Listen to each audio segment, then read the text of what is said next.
Pada kesempatan modul kali ini kita akan belajar tentang bekerja dengan Node.js. Dalam Node.js terdapat banyak modul dan kelas yang memiliki fungsi spesifik yang biasa disebut node.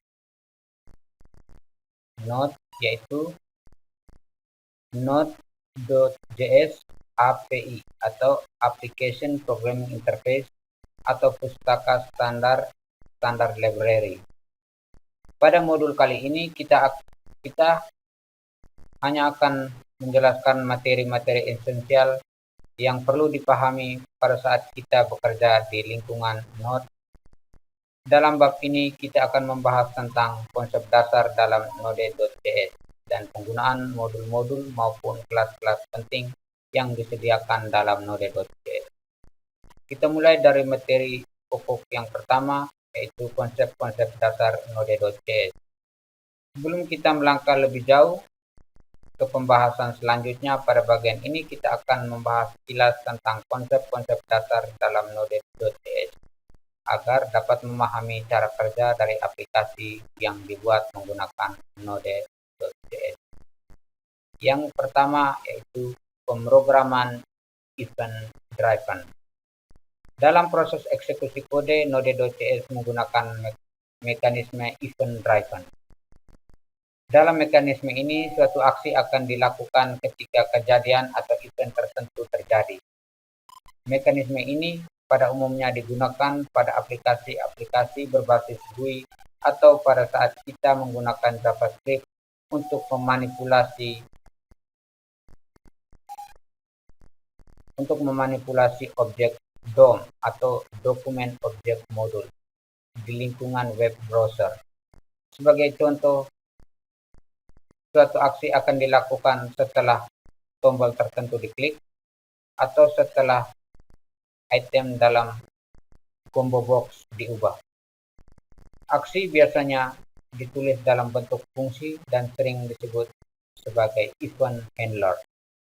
Kode yang digunakan untuk menangani event tertentu pada saat aplikasi Node.js dieksekusi, Node.js akan menjalankan event loop dan aplikasi akan berada dalam keadaan diam atau idle sampai mendengarkan atau menunggu suatu event tertentu. Sebagai contoh, ketika terjadi permintaan dari komputer klien, aplikasi Node.js akan mendeteksi permintaan tersebut sebagai event dan akan menjalankan fungsi yang dijadikan sebagai event handler. Sebagai contoh, kita perhatikan kode di layar. Oke, pada contoh di layar kita membuat dari kelas HTTP server atau kelas server yang berada dalam modul HTTP dengan cara memanggil fungsi HTTP create server object. Selanjutnya digunakan untuk mendengarkan permintaan yang dikirim melalui port 3000. Setiap permintaan yang terjadi akan memicu event request yang kemudian akan ditangani oleh fungsi onRequest. Berikutnya kita akan mempelajari kelas event emitter. Node.js memfasilitasi mekanisme event driver melalui kelas event emitter yang berada dalam modul events. Sebagian besar kelas yang ada dalam Node.js merupakan turunan dari kelas event emitter. Semua objek dari kelas event emitter dan kelas-kelas turunan dapat memicu terjadinya event tertentu. Sebagai contoh, fs read stream akan memicu event open ketika suatu file dibuka untuk dibaca datanya. Node.js mengizinkan kita untuk mendefinisikan event tertentu pada saat objek yang kita buat. Syaratnya objek tersebut perlu dibuat menggunakan kelas event emitter atau kelas turunan dari kelas event emitter. Perhatikan contoh kode program berikut ini. Kita buka pada Visual Studio Code.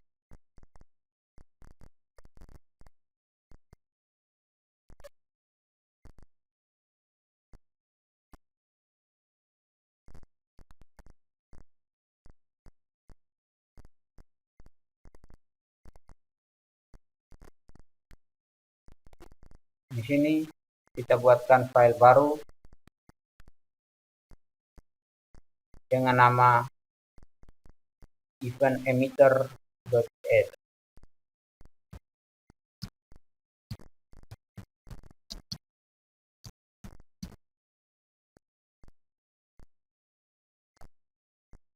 Lalu kita deklarasikan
node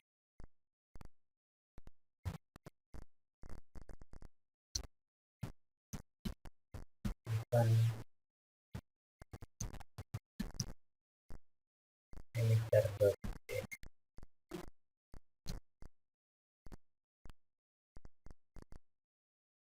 Ini diulangi business define ya.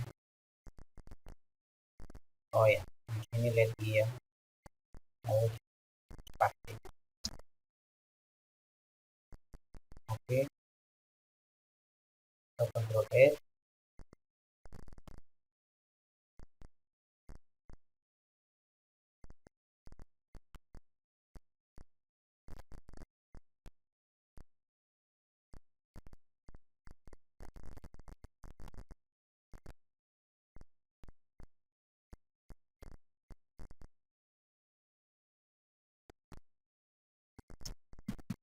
Node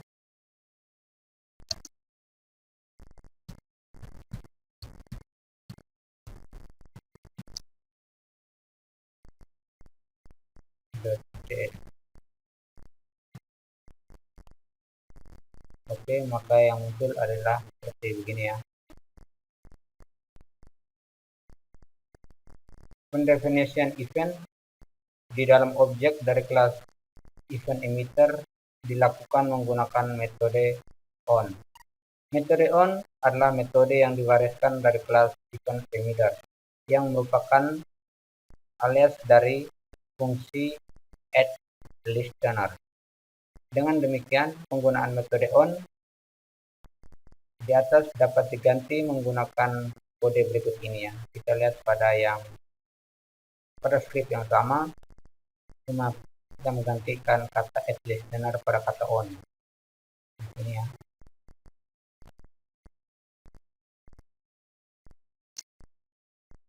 Kita masukkan di sini addListener.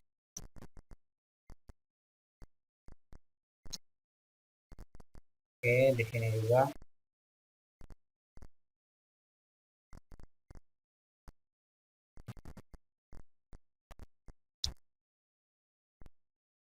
Lalu kita save.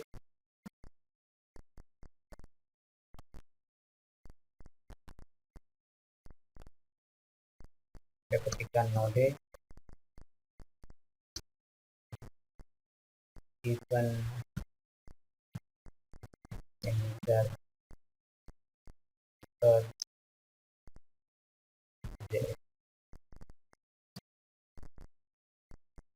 maka hasilnya tetap sama ya, antara on dan addListener menghasilkan output yang sama. Untuk memicu terjadinya event tertentu, kita perlu memanggil metode emit dengan nama event sebagai nilai parameternya. Sebagai contoh, untuk memicu terjadinya event mulai, kita perlu menulis kode berikut ini. obj.emit dalam kurung ketik tunggal mulai. Oke. Jika Anda lebih memilih untuk menggunakan kelas baru turunan dari kelas event emitter, maka kode di atas dapat ditulis sebagai berikut. Ini kita buatkan file baru dengan nama event emitter 1.cs.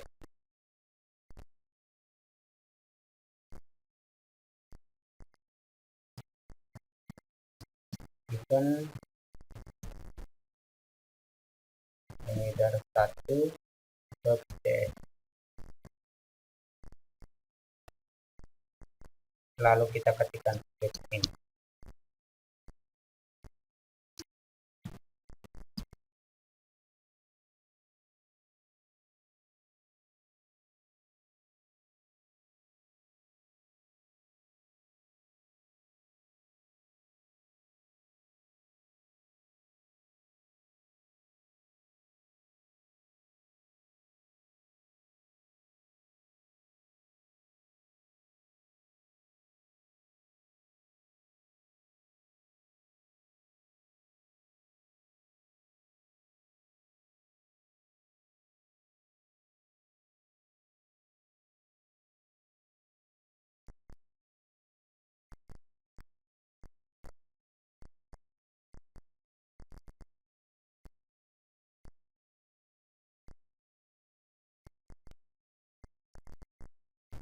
Oke. Lalu kita ketikkan nama filenya event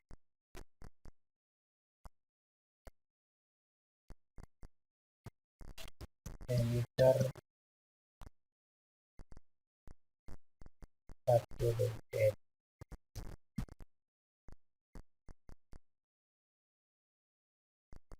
Ini kita lihat obj. Ya, obj.none ini akan merupakan tidak didefinisikan maksimal. Kita lihat dulu di sini.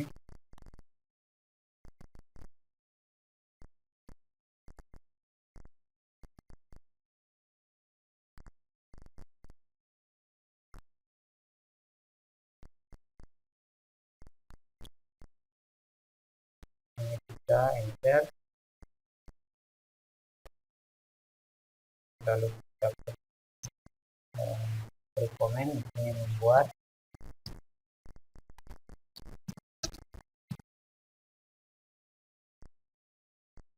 kelas dari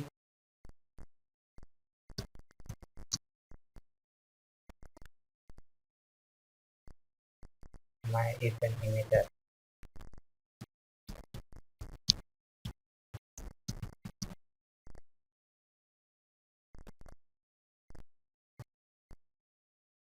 Ini kita deklarasikan dulu varnya, var obj-nya. Var obj sama dengan new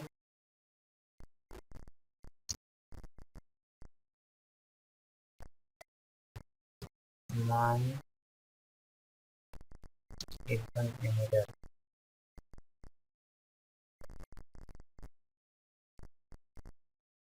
Oke, kita sudah deklarasikan, kita save.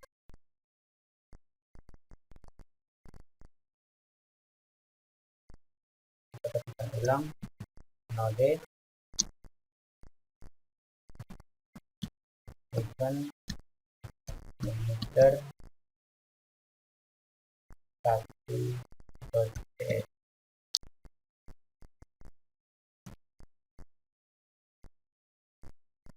Oke, maka yang muncul outputnya seperti ini ya teman-teman.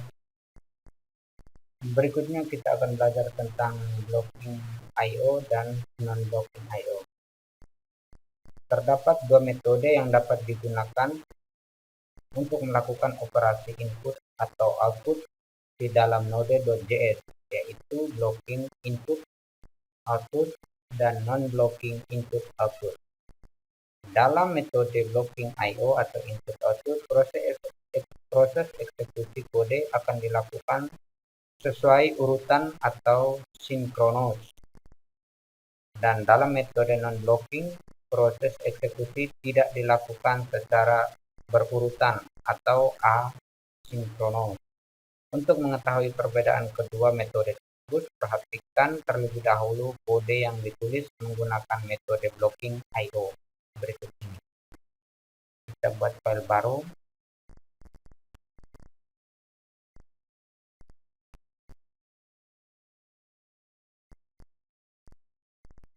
Ini namanya blocking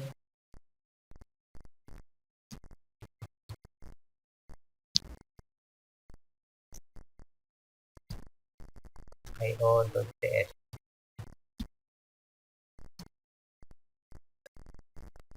Kalau kita ketikkan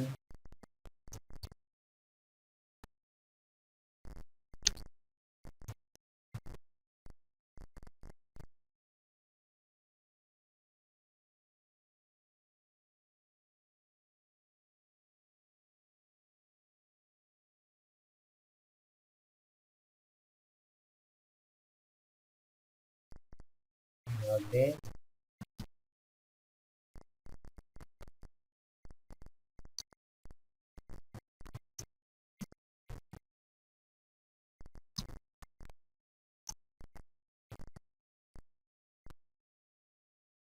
.cs, maka yang munculnya adalah seperti pada layar ya teman-teman. Pada kode di layar, perintah program akan dieksekusi sesuai urutannya. Artinya perintah kedua akan dieksekusi setelah dikerjakan. Sama halnya perintah ketiga akan dieksekusi setelah perintah dua selesai. Selanjutnya perhatikan kode berikut ini yang menggunakan kode non-blocking I/O ya. Kita buat file baru.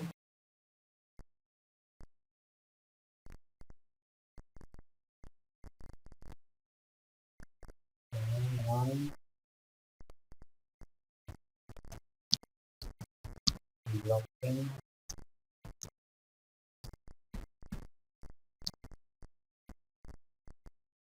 Oke, lalu kita ketikkan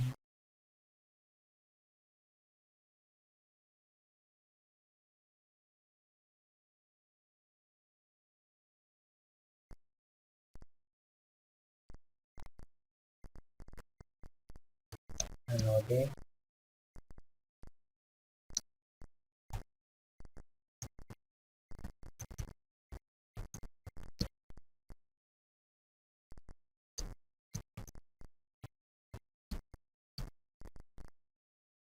Oke, maka yang muncul adalah perintah pertama, perintah ketiga, lalu perintah kedua. Kali ini perintah program tidak dieksekusi sesuai urutannya. Pada kode di layar, kita menunda perintah kedua selama 2 detik menggunakan fungsi set timeout. Sambil menunggu waktu tunda selesai, Node.js akan mencoba menjalankan perintah-perintah lain yang dapat dieksekusi lebih dahulu. Dengan demikian, fungsi set timeout merupakan fungsi yang dapat dipanggil menggunakan metode non-blocking I/O. Sebagian besar pustaka standar yang berkaitan dengan I/O input output di dalam Node.js disediakan dalam dua versi, yaitu versi blocking I/O dan versi non-blocking I/O. Fungsi-fungsi yang menggunakan metode blocking I/O pada umumnya ditandai dengan akhiran sync atau sinkronos. Sebagai contoh, untuk membaca isi file, kita menggunakan kode blocking I/O dengan memanggil fungsi fs read file sync. Perhatikan contoh berikut. Namun sebelumnya kita pastikan dulu kita telah membuat sebuah file dengan nama nama data tersebut lalu bertipe txt yang diletakkan pada folder kerja. File tersebut harus berisi data dan jangan kosong. Data apa saja boleh, misalnya nama lengkap kamu. Oke, di sini saya sudah buatkan file txt-nya ya, biodata txt. Nama-nama saya itu lengkap yang sudah masuk lari dan moto skill mariner navigation infinity ini ya.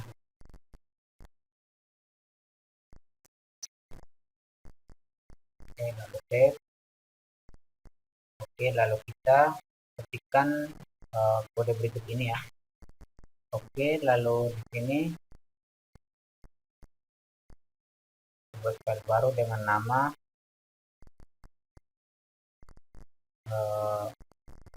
blocking io1 io1.cs.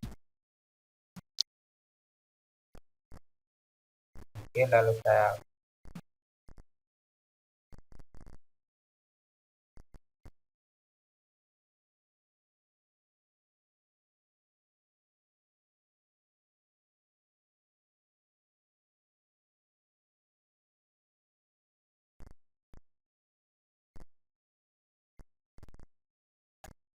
mode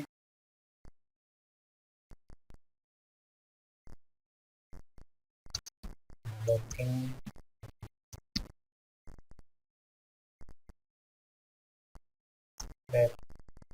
io1.cs.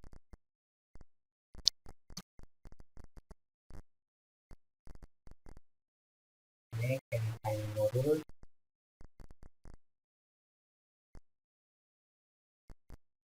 Oke, di sini tadi kan saya buat data itu biodata txt, tapi yang sebenarnya itu data txt juga sinkron dengan ini ya. Dia langsung membaca pada file output itu, misalkan membaca file lalu itu filenya ini nama saya lalu mode saya. Oke, lalu jika ingin menggunakan metode non blocking IO, maka kita dapat memanggil metode ss read file. Perhatikan contoh berikut ini. Di sini kita buatkan dulu pada kode yang sama ini ya teman-teman. Kode yang sama ini kita perhatikan pada ss ini. Ini tadi read file string ya. Kalau non blocking dia tidak menggunakan string. Ini kita tinggal hapus stringnya, karena kalau string itu metode blocking.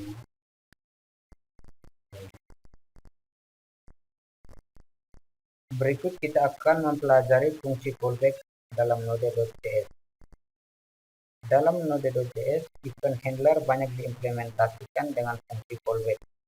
Fungsi callback yaitu fungsi yang diperankan sebagai parameter dari fungsi lain. Perhatikan kembali potongan kode berikut di layar. Kita lihat dulu ya. Ini buatkan file baru.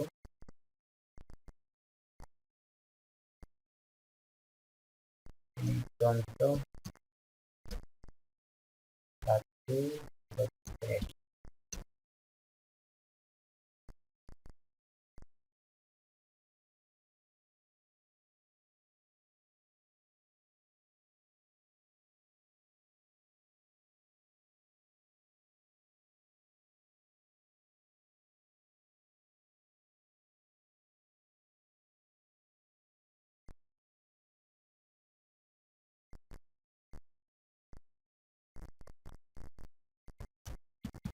Mode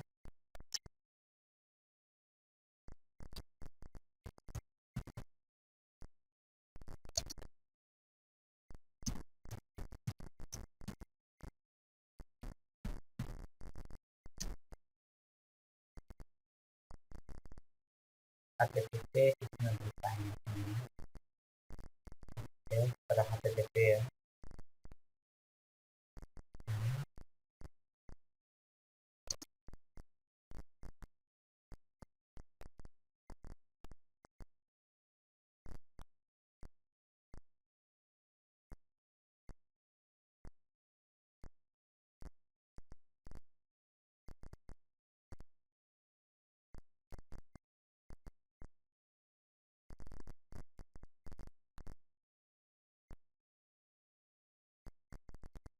Oke, jadi untuk contohnya ya, ini untuk contoh eh,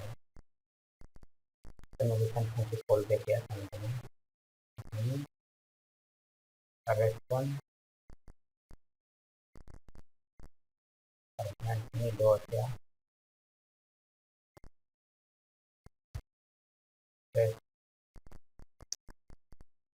Respon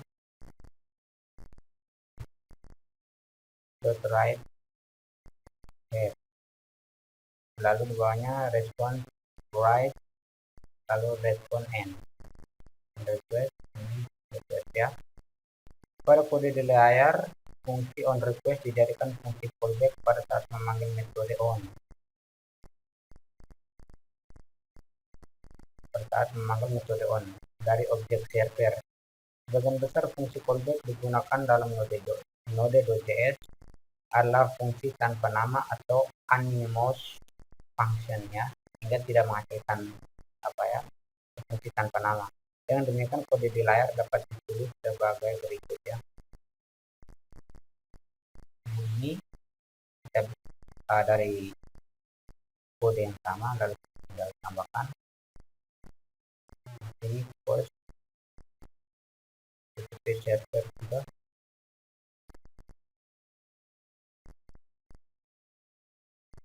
lalu kita tambahkan